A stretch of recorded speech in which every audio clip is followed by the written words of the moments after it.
السلام علیکم ورحمۃ اللہ ناظرین، ہماری گفتگو سورہ نحل آیت نمبر 90 کی آیت قرآنیہ کے معنی و مفہوم پر ہو رہی ہے، جس میں خالق و مالک نے اپنے بندوں کو 3 اوامر یعنی عدل و انصاف، دوسروں پر بلا امتیاز احسان اور قرابت داروں کی مالی معاونت کرنے کا حکم دیا ہے، جبکہ اسی آیت قرآنیہ کے دوسرے حصہ میں 3 کاموں فحشاء و بے حیائی، منکرات اور سرکشی سے منع کیا ہے۔ مفسر قرآن عبداللہ ابن عباس رضی اللہ عنہ اس آیت قرآنیہ کے بارے فرماتے ہیں، یہ قرآن کریم کی جامع ترین آیت ہے، اگر انسان اس پر عمل کر لے تو اس کی فلاح کے لیے کافی ہے، کیونکہ اس میں ہر خیر کا حکم اور ہر برائی سے منع فرمایا گیا ہے۔ آئیے گفتگو کو حصہ دوم سے ربط کے ساتھ آگے بڑھاتے ہیں۔ آیت مذکورہ میں عدل کا راستہ اپنانے کے بعد دوسرا حکم اس نے معاملات اختیار کرنے کا دیا۔ ارشاد فرمایا، ان اللہ یأمر بالعدل والاحسان، یعنی مخلوق خدا سے احسان کا معاملہ کیا کرو۔ احسان کیا ہے؟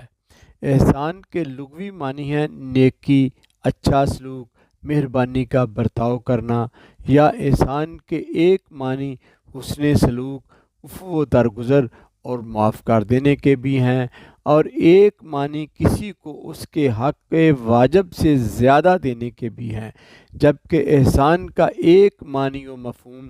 اخلاص عمل اور حسن عبادات ہے، جو حدیث جبریل سے واضح ہوتا ہے، جس میں جبریل امین انسانی شکل میں صحابہ کی موجودگی میں بارگاہ رسالت میں حاضر ہو کر 3 سوال کرتے ہیں، جن میں سے ایک سوال یہ ہے، قال مل احسان، قال ان تعبد اللہ کأنک تراہ فإن لم تکن تراہ فإنہ یراک۔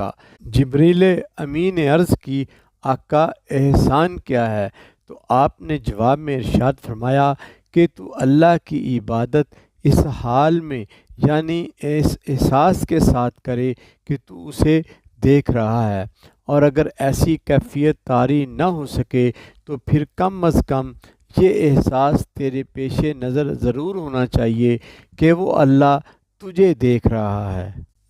ناظرین، یہاں احسان کا لفظ ایک خاص معنی و مفہوم کا حامل ہے، جس میں احسان فی الحقیقت اپنی سوچ و فکر اور ارادہ و مقصد کو مکمل طور پر اللہ کے لیے خالص کر دینے کا نام ہے، جو بندے کو عقیدہ و عمل میں سنت رسول صلی اللہ علیہ وسلم کی اطاعت و اتباع میں نیک اعمال بجا لانے سے حاصل ہوتا ہے۔ احسان کا ایک مفہوم دوسروں پر انعام کرنا ہے۔ احسان دین اور دنیا کے ہر معاملے میں عمدگی برتنے کا نام ہے، یعنی مخلوق کے ساتھ اپنے تمام اقوال و افعال میں حسن اخلاق سے پیش آنے کا نام احسان ہے۔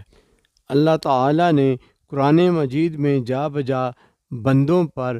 احسان کرنے کا حکم دیا ہے۔ سورۃ البقرہ کی آیت نمبر 83 میں ارشاد فرمایا، اور یاد کرو جب ہم نے اولاد یعقوب سے پختہ وعدہ لیا کہ اللہ کے سوا کسی اور کی عبادت نہ کرنا، اور ماں باپ کے ساتھ اچھا سلوک کرنا، اور قرابت داروں اور یتیموں اور محتاجوں کے ساتھ بھی بھلائی کرنا، اور عام لوگوں سے بھی نرمی اور خوش خلقی کے ساتھ نیکی کی بات کہنا۔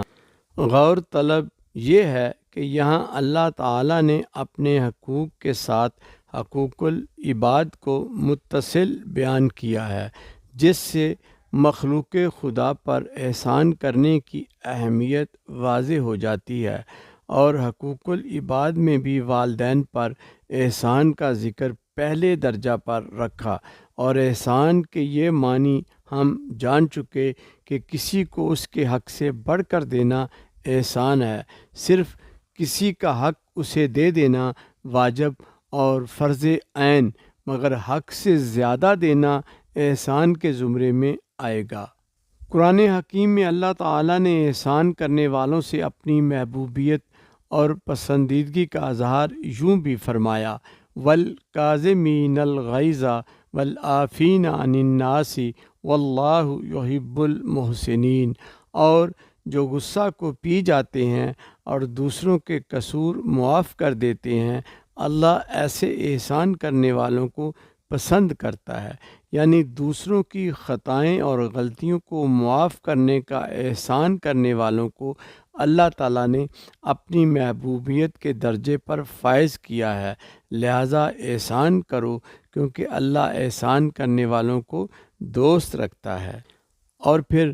احسان کرنے والے ہی اللہ تعالیٰ کی معیت، اس کی نگہبانی، عنایت و رحمت اور لطف و کرم کی سعادت پانے والے بن جاتے ہیں۔ سورہ اعراف میں ارشاد فرمایا، ان رحمت اللہ قریب من المحسنین، یقیناً اللہ کی رحمت احسان کرنے والوں کے قریب ہے۔ یعنی اللہ تعالیٰ کی رحمتیں یقیناً احسان کرنے والوں کے سر پر ہمیشہ سایہ فگن رہتی ہیں، اور نظام قدرت ہے۔ فرمایا،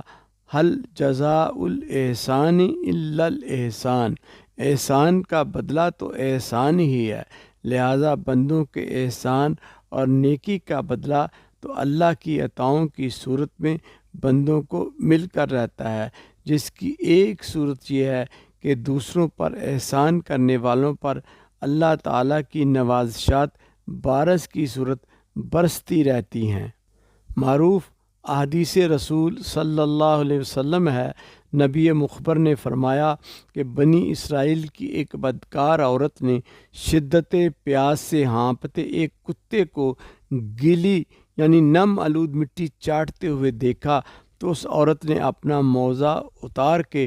اس کے ذریعے کنویں سے پانی نکال کر پیاسے کتے کی پیاس بجھائی۔ اس عمل کے بدلے اللہ تعالیٰ نے اس کی بخشش فرما دی۔ لہٰذا جب ایک نجس جانور مخلوق خدا پر مہربانی کرنے والے کو وہ مالک بغیر حساب عطا کر دیتا ہے، تو پھر اپنی اشرف المخلوقات پر احسان کرنے والے کو کیسے اپنی نوازشات سے محروم رکھے گا؟